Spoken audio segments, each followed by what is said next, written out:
इस वक्त हमारे साथ अमृतसर के डीसीपी एमएस भुल्लर साहब हैं। ये वो अधिकारी हैं जो इनकाउंटर स्पॉट पर मौजूद थे। इन्होंने काफ़ी अगुवाई की, अपनी फोर्स को वहां पर ले गए और जो दोनों गैंगस्टर थे उन्हें न्यूट्रलाइज करने की कोशिश की और उसके बाद वो इनकाउंटर में मारे गए।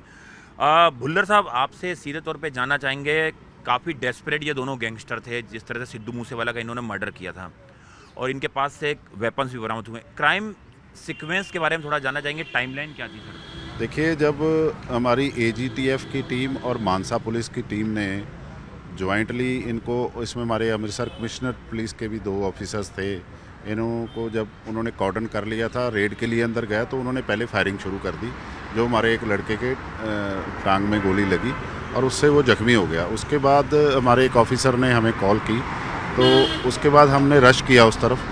तो मेरे साथ एक एसपी थे, हम इकट्ठे बैठे हुए थे, तो हमने जाकर इमीडिएटली जब उस जगह के ऊपर पहुंचने की कोशिश की तो उन्होंने हमारे ऊपर भी फायरिंग की, जो हम वहीं गाड़ियों की ओट लेकर हम वहाँ पे छिप गए और वहाँ से हमने फायरिंग शुरू कर दी।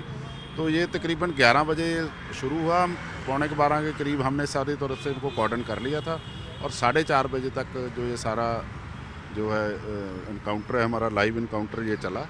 तो उसमें जो एडीजीपी साहब ने बोला था पहले दिन, उसमें हमारे पास एक AK-47, उसका एक मैगज़ीन, 31 लाइव कार्टेजेस, 2 पिस्टल, एक 9mm का, एक 45 का, और उसके कुछ लाइव कार्टेजेस जो हमें वहाँ से मिले हैं। उसके अलावा उनके कुछ कपड़े मिले हैं, एक टूटा हुआ फ़ोन मिला है।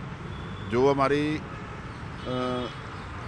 फोरेंसिक टीम है वो कल बारिश पड़ने की वजह से कुछ प्रॉब्लम आ गई है, वो हमने उसे अभी कॉर्डन किया हुआ है। जब ये बारिश का पानी ख़त्म हो जाएगा तो दोबारा उसको सर्च करेंगे। सर, आपके एक पुलिस अधिकारी की, एक जवान की जान बची एक मोबाइल फ़ोन के ज़रिए, वो कैसे बची सर?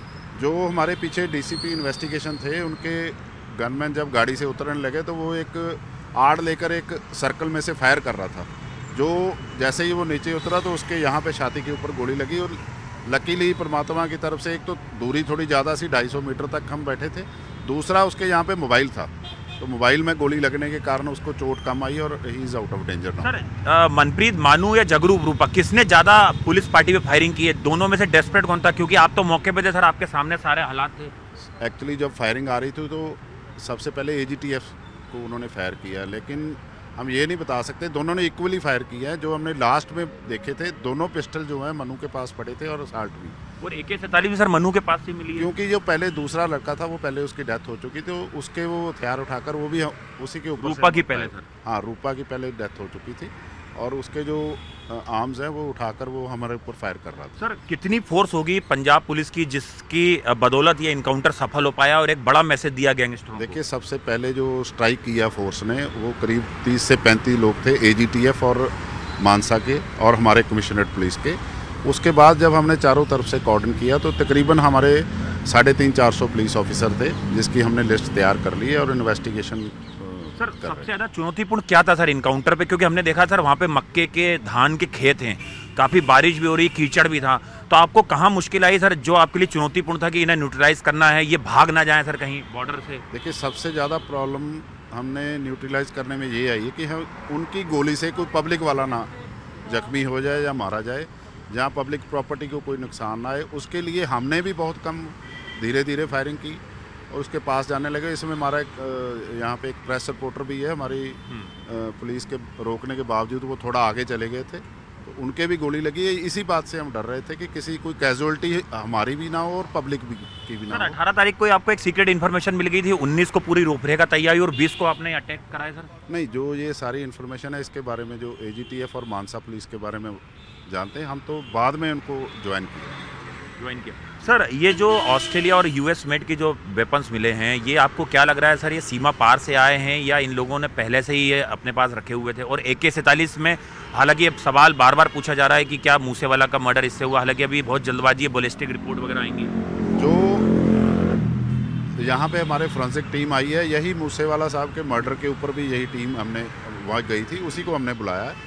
ये हमें जल्दी रिपोर्ट दे देंगे, जो हम आपको बाद में बता देंगे कि वही AK-47 है जहाँ आपने महत्वपूर्ण जानकारी बताई कि सर इन्हें कोई ड्रॉप करने यहाँ पर आया था, वो शख्स कितने दिन पहले यहाँ पे ड्रॉप कर गए और कितने दिन से यहाँ पे शेल्टर लिया होता इस खाली जगह में? जो अभी तक इसके बारे में हमारे पास कोई कंफर्म्ड इन्फॉर्मेशन नहीं आई। लोग कह रहे हैं कि उनको ड्रॉप करके गया, लेकिन कौन आया, किस लिए आया, ये भी नहीं हमें पता कि ये किसी और बहक में जा रहे थे, किसी और फार्म हाउस में रुकने के लिए जा रहे थे, पुलिस को देखकर उस फार्म हाउस में घुस गए, ये भी अभी कंफर्म नहीं है। ये पार्ट ऑफ इन्वेस्टिगेशन है, धीरे धीरे पता लग जाए। सर, इसके पहले कितने मौके थे जब ये एस्केप कर गए हैं और पंजाब पुलिस इनको लगातार क्रैकडाउन कर रही थी, क्योंकि पंजाब में थे सर मर्डर के बाद लगातार मानसा से एक्चुअली ये केस मानसा का है, तो इसमें मानसा पुलिस और AGTF मिलकर काम कर रहे थे। ये सारा जो पहले वो काफ़ी देर से इनके पीछे लगे हुए थे, लेकिन मुझे उसके बारे में डिटेल नहीं। सर, हमने ये भी देखा जब आवाज़ सुनाई दे रही थी कि आपने कई बार उन्हें कोशिश की कि आत्मसमर्पण कर दें। हाँ। वो कम्युनिकेशन कैसे था सर? हाँ, उसमें हमारे जो DSP ब्राड हैं उन्होंने बहुत कोशिश की, हमारे SP जगराज सिंह हैं उन्होंने बहुत कोशिश की, लेकिन उन्होंने हमारी एक नहीं सुनी और क्रॉस फायरिंग करते रहे। काफ़ी बार हमने कोशिश की है, इसीलिए इसको इतना टाइम लग गया। सर, एक आखिरी सवाल सर, ये जो घर था इसके बारे में थोड़ा स्ट्रक्चर के बारे में थोड़ा जानना चाहेंगे सर। कितना बड़ा घर था अंदर से और क्या क्या चीज़ें मिली हैं सर इस घर के अंदर, रिकवरी के अलावा सर किस तरह का घर था? एक्चुअली ये नीचे तो इसके 3-4 कमरे ही थे, ऊपर एक बिल्कुल छोटा सा जो सीढ़ियों के ऊपर कमरा बना होता है वही था।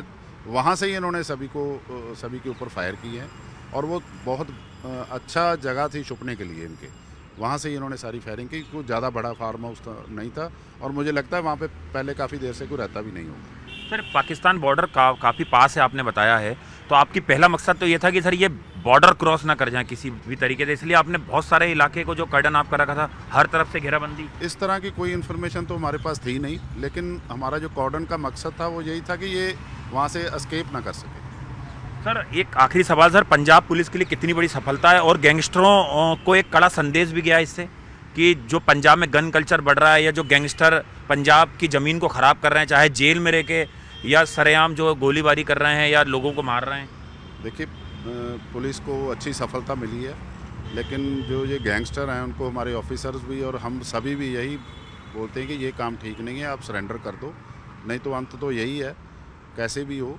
लेकिन और जो जगह हमने देखी है वो रहने के लायक भी नहीं है, तो उसका फ़ायदा ही क्या है? आपके माता पिता भी कि आपको गालियाँ निकाल रहे हैं। अभी रुपए की माता पिता की कल इंटरव्यू में देख रहा था, वो कह रहे थे कि हमने इसकी डेड बॉडी भी नहीं लेनी जी, अगर वो गलत काम करता है तो हमें क्या, मर गया। और उसके पेरेंट्स जो उसके गांव से आज लोग आए थे वो मुझे बता रहे थे कि हमने 3 साल पहले वो घर छोड़ के गया था और बोला था कि मेरी डेड बॉडी ही आएगी। सो इस तरह का काम ना करें। तो हमारे ऑफिसर्स अच्छे हैं, अपने आप का आत्मसमर्पण करें और अच्छी ज़िंदगी में।